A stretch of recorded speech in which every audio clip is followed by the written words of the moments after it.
Russia మిత్రదేశం Belarus ప్రయోగిస్తున్న వాతావరణ బెలూన్ల వల్ల లిథువేనియాలోని నేషనల్ ఎమర్జెన్సీ విధించాల్సి వచ్చింది. ఈ బెలూన్లు లిథువేనియా గగనతల మార్గాల్లో సమస్యలు సృష్టిస్తున్నాయి.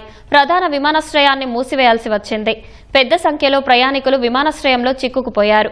వాతావరణ పరిస్థితులు అంచనా వేసేందుకు బెలారస్ వెదర్ బెలూన్లను ప్రయోగిస్తోంది.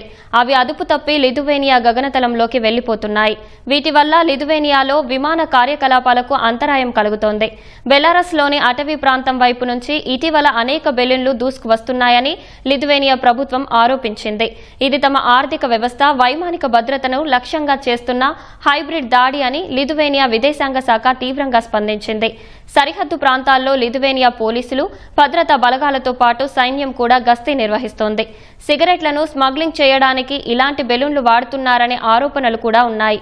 ఈ బెలూన్లపై ఉన్నతాధికారులు దర్యాప్తు ప్రారంభించారని, వీటి వెనుక ఉన్న కుట్ర త్వరలోనే బయటపడనుందని లిథువేనియా పేర్కొంది.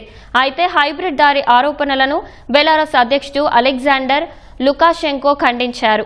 బెలూన్ల వ్యవహారంపై స్పందింపులకు సిద్ధమన్నారు. తమ దేశం యుద్ధాన్ని కోరుకోవడం లేదన్నారు. మరోవైపు నాటో దేశాల గగనతలంలో జరుగుతున్న ఈ ఉల్లంఘనలపై ఐరోపా దేశాలు అప్రమత్తమయ్యాయి.